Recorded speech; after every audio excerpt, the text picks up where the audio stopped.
Show of hands, who started with Subversion, with source control?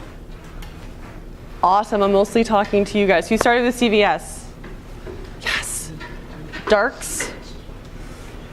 No darks. I saw darks, yes. Bitkeeper.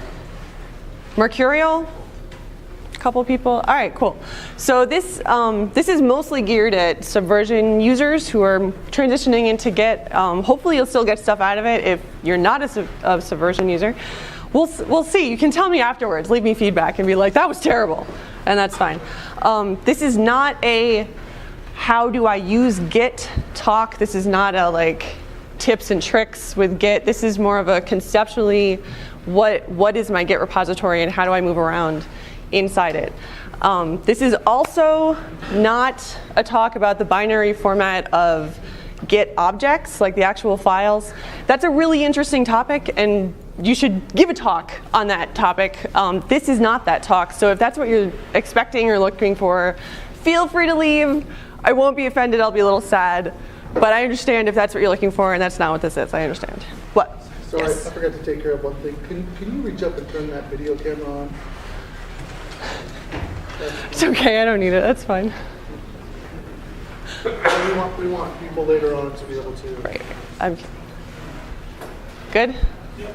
Does it say it's recording? There's no red lights. Yeah, red light.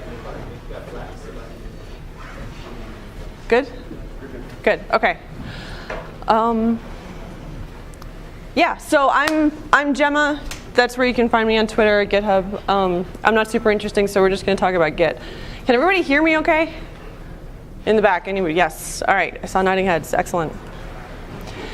So do you really need to care about how your repository is put together and what is actually going on? It's a lot easier to just be like, git commit, git push, okay, I'm done, and not really think about it. I think it will improve your life if you care. So this is a quote that I said to someone who thought it was hilarious and tweeted.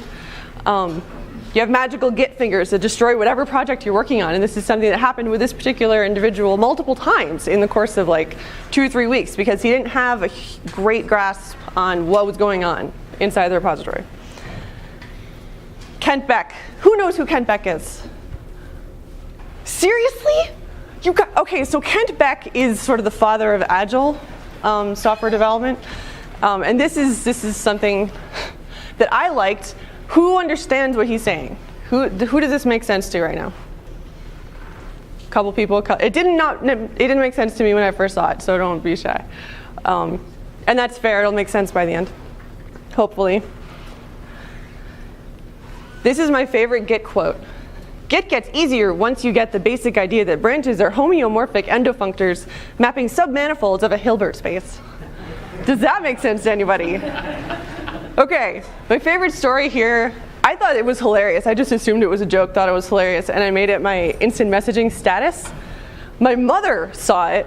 My mother, who is brilliant but not technical, looked up everything in that quote on Wikipedia and then messaged me and said, Gemma, I looked it all up and I still don't understand. That's because it was supposed to be a joke. Sorry, I'm sorry, Mom. All right, so to illustrate why I think you should care, we're going to tell a story here. 3PO's a storyteller? Okay. So this is me, this is my computer, this is my project. I'm just checking to see like the last thing I did in my Git controlled project. So I do git show, and it shows me the commit, it shows me the author, and it shows me the commit message, which is added another liney, which is obviously not what I meant, it's a typo. All right, well, how do I change a git commit message? Because that's wrong. I don't really want that public, and I've already pushed it, so shoot. All right, the first search result here is Stack Overflow, and nothing bad ever happened from just copy pasting stuff directly from Stack Overflow into your project. So what could possibly go wrong here? And this looks pretty simple. Git commit amend. Ooh, a -m. It's even shorter. So great.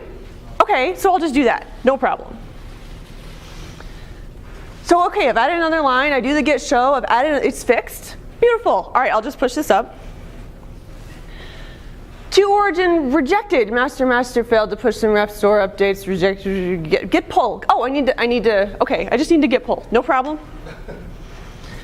I'll git pull, and then I'll look at the log, and I have 2 commits now merged into each other. One is my original with the wrong typo, and one is the new one with the right, and they're both in the log, and I don't understand. I don't got it, and neither did Han Solo in this scene. Okay, I'm sorry. There's going to be a lot of Star Wars pictures because I'm kind of a Star Wars fan. All right. So that's why you should care. We're going to talk about a little bit about subversion. This will be old hat for most of you probably.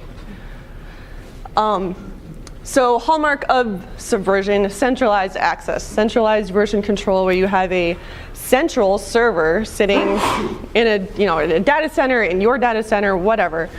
You get a working copy of what's in that server. That's all you get. You don't get access to repository history locally. How many people have gone back from Git to Subversion and done svn log and then sat there and waited for like 5 minutes as the entire repository history is downloaded to your system? Anybody? I have totally done that. So you don't have local access to your repository history. You have to download it every time. You don't have local access to anything that's not in your working copy. So if you didn't specifically ask for a branch, if you want to look at that branch, you have to go ask the server for it. And when the side effect of this is that if your internet dies, you're done for the time being, which could be great. I mean, it's a great excuse to give your boss if you're working remote and like, sorry, I can't get to Subversion, so what am I going to do? But if you're actually trying to get stuff done, it's kind of annoying. And even I should point that out, with the central Subversion world, even your local copy doesn't know what's going on without those .svn folders everywhere. If you delete those .svn folders everywhere, you've just hosed your repository or your working copy. Good job. Not that I've ever done that.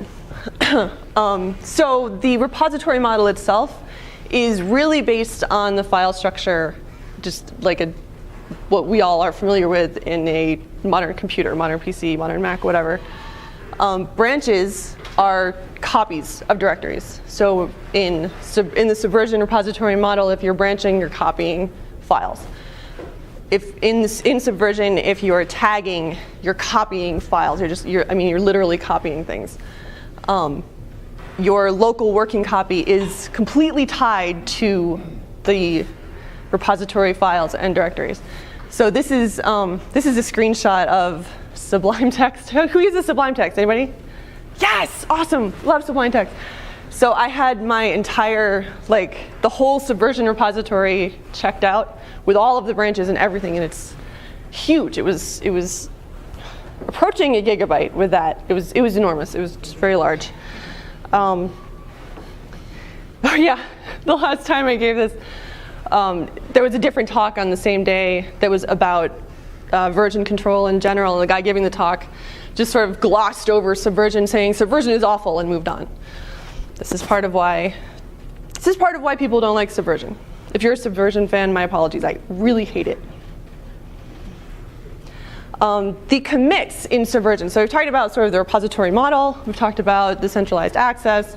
The actual commits in Subversion are just deltas from whatever the previous revision was. So it's just the diff. It's the patch. That's a Subversion commit. There is no context. It's just the diff. And it's repository wide, cross-branch, cross-tag. This is why Subversion has revision numbers that just always go up, even if you're in a different branch or you're working on something else entirely. The revision numbers are always sequential across all of those, which I initially found confusing. It was kind of neat later on, but that's why. And yeah, totally context-free. So we're going to talk about Git now. That was Subversion. For what it's worth, there were some Mercurial hands. A lot of what I'm going to say applies to Mercurial. I don't use it because I found Git first and I liked Git. But I have nothing against Mercurial. I think it's wonderful, and a lot of this will apply. So it's similar to Subversion, Status tells you what's in my working copy right now. In both, that's about the same. Log, as mentioned, you want to put into a pager with Subversion, but it gives you the same information, just the history of what's going on. Diff, again, working copy, what's the difference between my working copy and the server. Add is the same word, so it's probably close, right? Commit, RM, it's the same word, so it's fine. Close enough, it's the same. And then we get into some of these where there really isn't a great corollary in Subversion. So branching is kind of copying. Merging is don't. SVN don't. Just, if you can help it, don't do that. Rebase doesn't really exist in Subversion. Kind of does when you do like an SVN up and it takes your changes and then sticks them on top of whatever you brought down. But it's not the same thing. Get pull is kind of up. Get push is there isn't one there. So I think it's different enough that you can't really get by in Git with just being familiar with Subversion. It'll be very helpful if you have some Git knowledge in there as well. So with Git, distributed access instead of centralized. You get the entire repository when you clone. The whole thing, you get it locally, which means you get the entire log locally. There's no waiting for the server, which is wonderful. Almost every operation is local, unless you're explicitly talking to the server with like pulls and pushes and things. Committing is local, branching is local, checking out is local. All this stuff is happening in your local system without needing to talk to a central server. And yeah, centralization as a convention, not a restriction in the tool itself. So GitHub, users, anybody? Hands.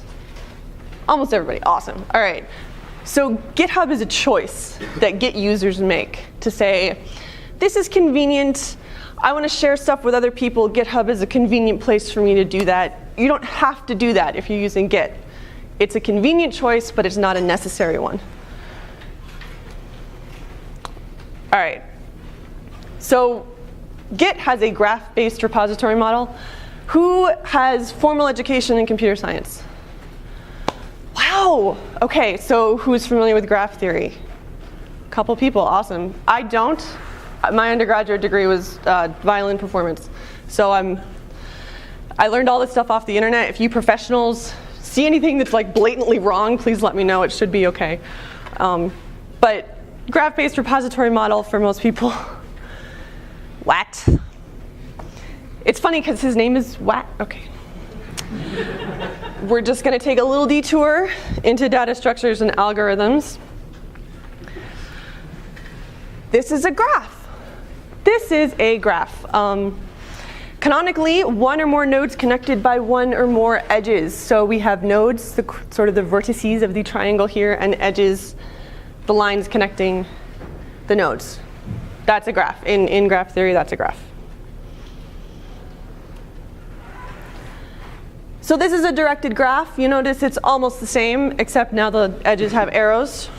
That's because they only go in one direction. So I don't know how you're seeing color.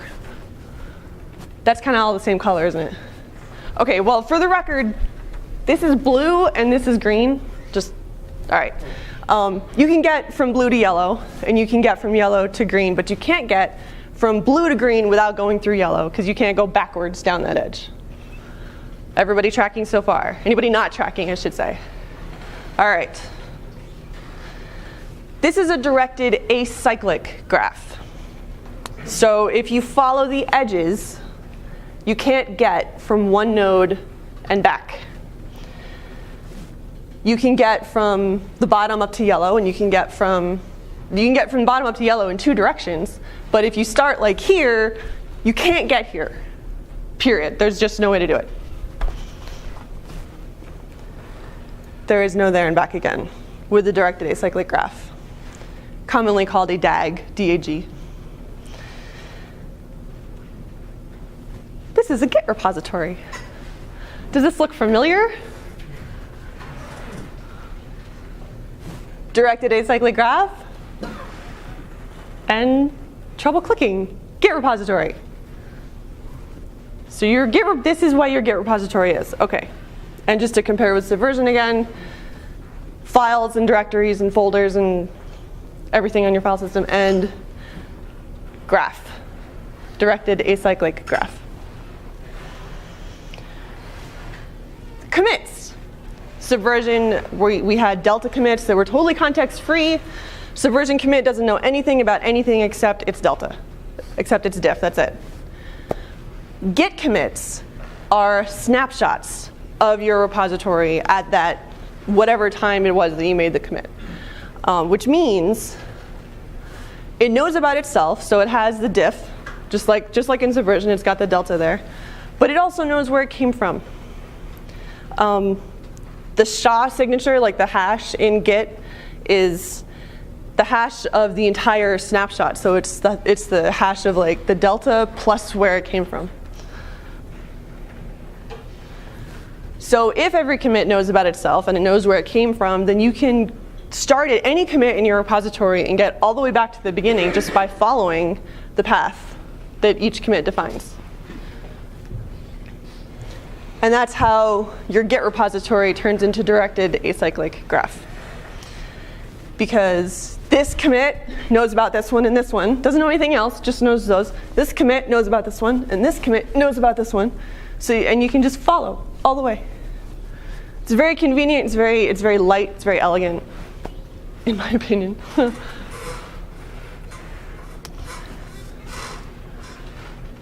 So we have our graph, we have our sort of paths through this graph that are defined by the commits that we make.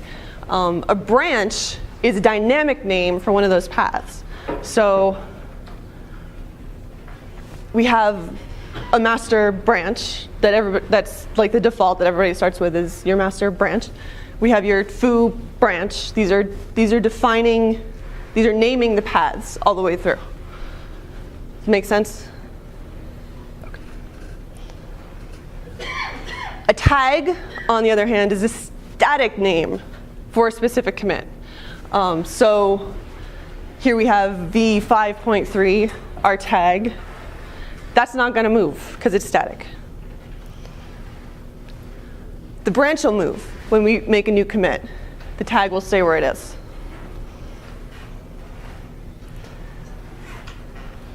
So here's the Kent Beck quote again. Git commands are strangely named graph manipulation commands, creating nodes and moving pointers around. So creating nodes would be your commit. Moving pointers around is things like branching and tagging and checking out. We'll get to that. You'll see deleting is crossed out. We'll get to that too. So committing, looking at how we manipulate the graph in Git. Commit is how you add nodes to your graph. And it's pretty straightforward. We have a commit. We do another commit. Now it knows about the previous commit. Master branch came with us. That's fairly straightforward. Branching is the naming of a path. So we've got our foo, our new foo branch here. We've done git branch foo blah blah blah, which creates us a new branch up here.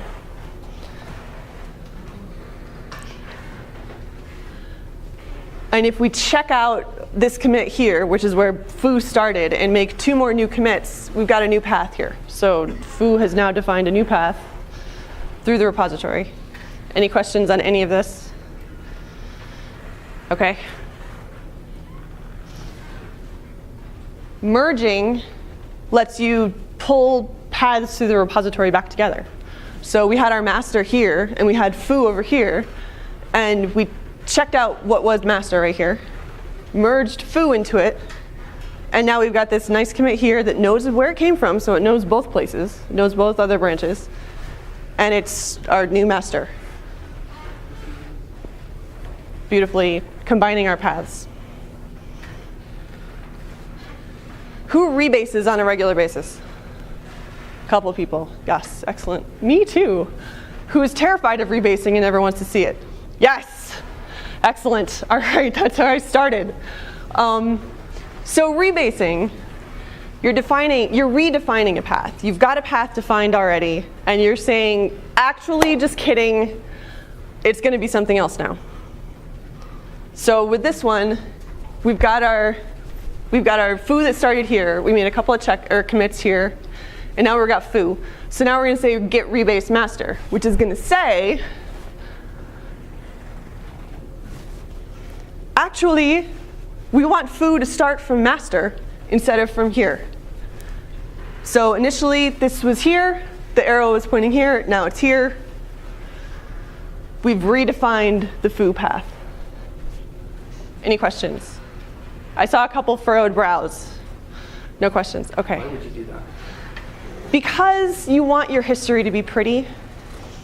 You want your history to be easier for other people to read. So, I should have put in, oh man, I just did a hackathon. And the history, the Git history in GitHub, like it's got the network graph, if you've seen it, it had just paths everywhere. It was a mess. It was very pretty to look at, like all the colors, but it was really hard to read and understand what was going on. If everybody had been doing this, and instead of just merging into whatever happened to be the current whenever they felt like it, if they'd been taking their branches, rebasing them on top of whatever current, and then merging, it would have been a much cleaner line. So yeah, the people who rebase are the people who care a lot about what their history looks like in a graph. Any other questions? Yes? It's interesting because it's not, I'm of the same mind that you are. I keep flat histories all the way up. Even on pull requests, I want these GitHubs. Yeah, I don't either. I rebase it first. Yeah. But I've worked under managers who care very much and understand Git very well and like the big, messy history because it gives them more accurate reconstruction of what happened in the past. Yes. Rather than kind of, when you do it that way, you kind of bring it all together and you're saying, okay, you did this and you did this, I'm going to make this line. Yeah. Whereas, yeah, no, that's true. It's a preference, it's not easy. Yes, absolutely. He's completely right. This is not like the one true way to do stuff at all. If your priority is understanding like, business sense of why to do it that way. yeah. If your priority is sort of maintaining more what was the chaos, like you want to know what that chaos was. You want to keep track of that so you can show it to somebody in the future and be like, look at how much we were working or whatever. Then yeah, you may not want to rebase. For what it's worth, there are people who do this kind of rebasing, and then I should have graphed this too. I'm sorry, I completely failed in my beautiful graphs. The way I usually do it is after I've done this, if I want to merge back into master, I'll create another merge commit like we had before. So it'll look like there's a straight line here and then a curve coming here. So you'll still have two paths. You don't have to do it that way either. With Git, you could just say, actually, master is now foo, and I'm done. And then you just have a straight line, and that's it. It's very clean. So there's no one true way to do it. I like to rebase because I like having pretty history. But it all depends on what your priorities are. Any other questions? No hands. Okay. Wait. Yes. Rebasing is not a requirement for patching into a later version of master, right? Rebasing is never a requirement. You never have to rebase. It's always up to you. It's something, if you're going to rebase, you'll rebase as often as you feel like you need to keep up with the changes in master. So for example, this started here, and then there was this new master commit. So if this was like a development project, whoever was in charge of foo branch was like, wait, there's a new commit on master. I want that in my stuff, but I don't want to merge it because that's kind of ugly, and I'm not really done with my stuff yet. So they rebased to pull in the changes in this commit. If there were another commit in master, they could do it again. And remember, it's all happening locally. This is all happening on their local systems. They're not affecting anything that anybody else is using by doing this. This is all on their system. Does that answer your question? Yeah. Okay. Any other questions? All right. Yes? Just to be clear, Sure. when you rebase, you're getting the new commits from the master branch. Yes. Yes. So the previous version, this was the original. Right. So the path here, as far as foo is concerned, the path through the repository is 1B71A0. It doesn't know anything about C9 here. So when we rebase, now the path is 1B71C9. So now it knows about C9. So now it's got any of these changes because it's part of the path. Yes? So let's say I check out or pull down all the changes in the morning. I work throughout the day, and there's several other commits to master. Yeah. If I want those, I have to pull them then rebase, right? Yes. Yes, you do. Yes. Just trying to understand the chronological sequence of your graph. Would the first commit have been A0F56? Is that Yes. the first one that was done? Okay. So Yes. Yeah, this is, okay. I kept wanting to follow Yes, the other way. the other direction. I did that too. Okay, so this is the way that the arrows point in a Git repository graph always seems backwards to me, and it's because it's pointing at the parent. So this one came from here. This one now came from here. This one came from here. So this is your first commit. Is the most recent. 1B88 prime is your most recent. Yes, no problem. Yes. How often do you rebase? How often do I rebase? Like in your normal workflow? It depends on how much churn is happening, both on my side and on the team side. So if like in the hackathon, people were they weren't rebasing. Nobody else on the team was rebasing. It was just me, and they were putting stuff into our working branch. Like every 10 minutes there'd be a new commit. So anytime I wanted to push my stuff up, anytime I wanted to share my things, I would rebase first. I know there are teams that they just work in isolation for like 2 weeks and then they try to rebase, and it's just way harder. It's a lot more changes, merge conflicts up the wazoo, pain in the neck. Rebase, if you're going to do a rebase workflow, do it as often as you can, I think. Yes? If you wanted the changes out of the C9 commit in foo, you could just merge Yeah, you could. and then do a hold and master. Yeah, you could also do that. So if you were here and you wanted the C9 changes in foo, you're saying, you could also just merge them into your foo branch, and that would be fine. I think it's a little ugly, but again, that's personal preference, and if that's easier and more clear for your team, knock yourself out, do it that way. Usually what you'll end up with there is sort of two long-lived branches going down with lots of merges from master into your development branch, and then when you're done, you just merge your development branch into master, and off you go on your merry way. That gets ugly when there's lots and lots of people doing that. Because then there's just billions and billions of merges, and it's harder to follow. Yes? My job, we use source tree with Git. Does Yeah. source tree support rebasing? I think so. I see some nodding. Yes. Thank you. Yep. Yeah, most good Git GUIs will do rebasing for you. I assumed it would have been. Yeah. Never done it. Yeah. Yeah, and I tend to use all command line stuff because that's how I learned it, and using a GUI it just never felt right. So I am completely useless when people ask me, oh, which Git GUI should I use? I'm like, I hear source tree is nice. More questions? Okay. All right, so yes, this is our beautiful redefined rebase path here, lovely. All right, so this is the other point about rebasing, and this is really important. Git commits aren't changeable. And I see some Git experts in the audience going like, actually, yes. In normal operation, Git commits are not, you can't change the actual commit. So when you do a rebase like this, you're making copies of the commits. So the original commits, these blue ones here, are still there. They're still in your repo. They're not visible, but they're still there. And the new commits, these prime ones, this is why there's a prime on the SHA there. These are copies. They're not exactly like the same as the I'm sorry, the content is the same as the original ones as far as the deltas are concerned, but they're copies, not like actually those commits moved. Does that make sense? Does that not make sense? Any questions on that? Okay.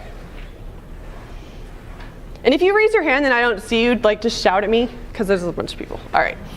So this was our original problem, right? Like with in story time, this is what we were trying to do. I wanted to change the commit. Interestingly, you can use this to change any part of the commit, not just the message. But that's what we were trying to do. We're just trying to change the commit message. Why is this hard? Because this is what we actually did right here.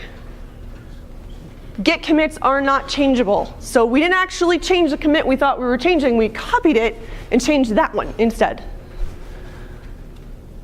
The original one was still there, which is I should have put this in the graph too. Gosh darn it. The original one was still there, which is why when we did a git pull, we had both of them. We just merged, and we had both commits. That makes sense to not make sense to anybody? Yes. So what does the hash look like on the amending? Is it just an entirely different hash? It's an entirely different hash. It's totally different. Because the hash is the delta and like the author and the date and like all that stuff, plus everything that came before it. So anytime you do this, anytime you rebase, amend, any of this stuff, the hash will change completely, totally new. So that's sort of graph manipulation with Git, where I'm all lost now. So moving around the repository, we've done sort of how do you change it. We're going to do walking around it. You can check out any commit into your working directory, like git checkout master, git checkout foo. In graph terms, you're visiting any node in your repository, any node.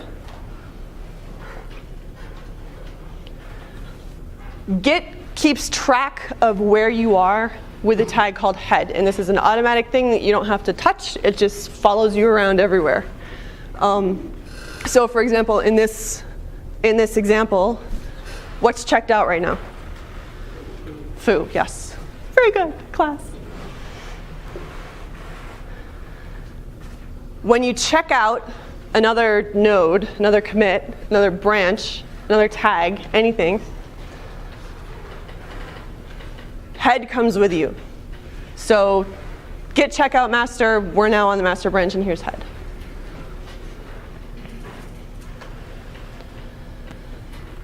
Who's afraid of git reset? Anybody? A little bit?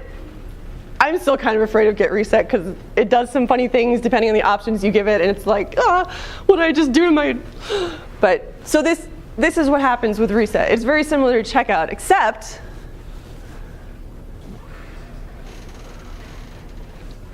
everything comes with you. So for this one, if we started here, we said git reset master, the branch foo comes with us to master. So now foo and master are the same path through the repository. We have master and foo and whatever checked out. So that's our head, and then this is very lonely over there. It's just empty, alone. So this is another important concept when you're moving around your repository. If your commit doesn't have a name, so it doesn't have a branch, it doesn't have a tag, whatever, it's not in the path of a commit that does have a branch or a tag, it's not reachable. If your commit does, it is reachable. So these commits both of these commits are reachable, even though there's no branch or tag or anything on that one. It's in the path of a named commit. Master and foo are both here. So these commits are reachable. These commits are not.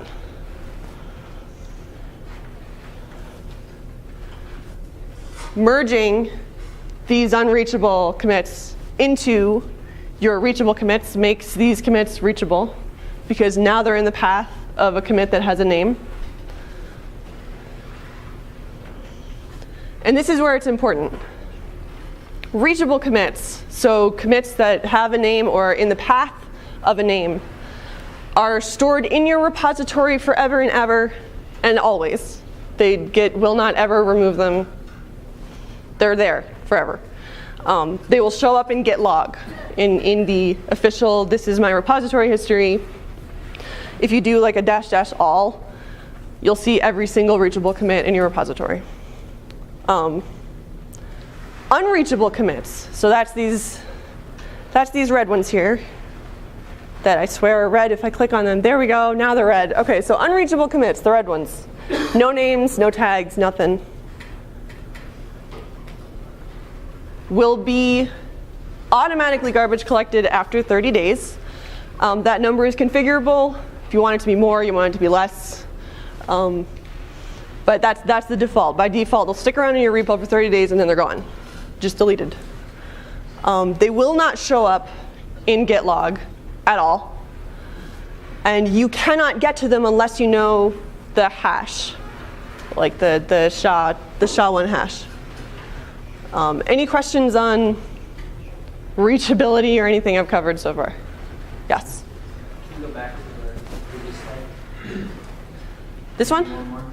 Yeah. Yes. So how would you merge that into master if that unreachable commits it doesn't have a name or a head or anything? Or I'm sorry, it doesn't have a name or a tag. You wouldn't unless you know the SHA. It's a very good question. You can't do this next slide. You can't do this unless you know that this one is 1B88F. And then you can specifically say, hey, merge that specific SHA into master in this case. Good eye. Any other questions? Okay.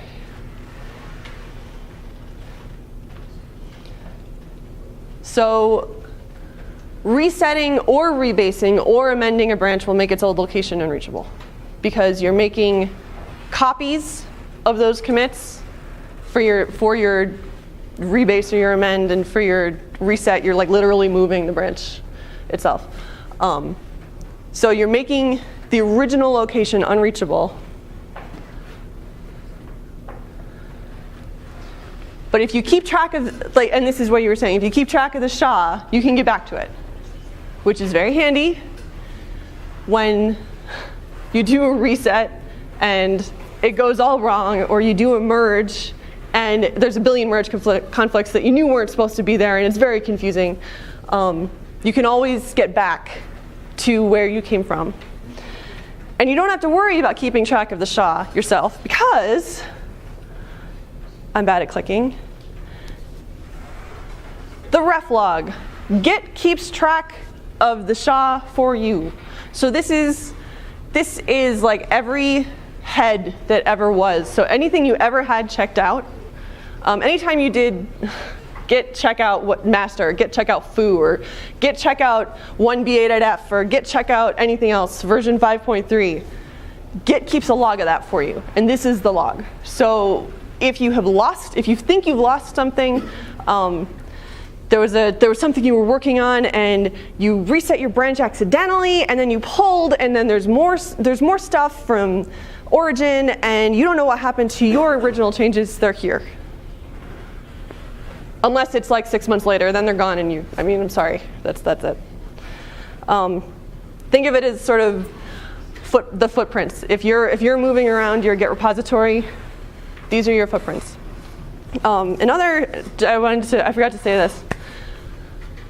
So we've kept track of the SHA here, or we picked it up from the ref log because we're good Git people and we know where our stuff is. We've checked out 1B88F. Head is over here now. There's no branch over here. What's this called? Say it louder. I heard it. Yes, this is detached head. It means your head is not attached to a branch. So when you see that message come up, if you're doing something in Git, it's like, oh my gosh, detached head. That's all it means. You're not like right on a branch right now. Doesn't mean the branch is gone. It doesn't mean you're lost. You're just not, you and the branch are in a different place.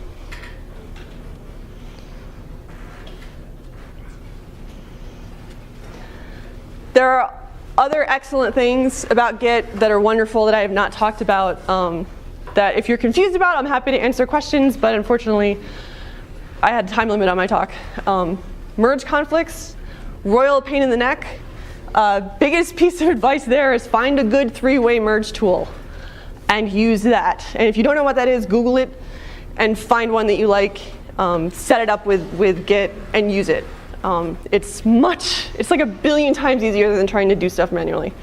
So use that. Even if you're a command line junkie and you do Vim for everything, there are still lovely three-way merge tools.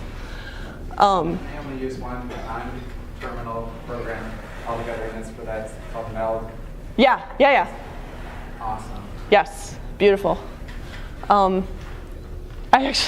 I sadly do a lot of my work on Windows, so I use WinMerge. I used WinMerge. Now I use the P4 merge, which is it's a free part of the Perforce suite. And it's fantastic three-way merger.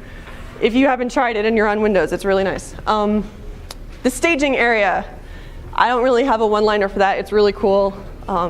It lets you do things like partial commits and all kinds of stuff. So that's really fun. Look it up if you don't know what it is. Sharing commits with remote repositories, I haven't talked at all about that. Just kind of glossed over it with push and pull. But that also you can do really fun things with, and lots of other stuff. So if you want to learn about those things, here are some resources. ProGit is really where I learned Git. The interactive branching tutorial, if you haven't seen it, it's amazing. These slides are going to be up on LinkedIn, or not LinkedIn, Joined In. You should totally check it out if you haven't seen it. Just spend like 2 minutes playing with it. It's really cool.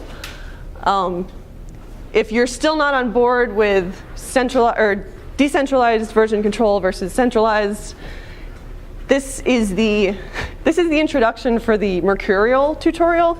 It's a really great explanation of why decentralized stuff is cool. And Git immersion is kind of an interactive, step-by-step, how do I Git kind of a page. So that's all that I have for you. The QR code is the link if you want to rate me on Joined In. That's it. You've been a great audience. Any questions?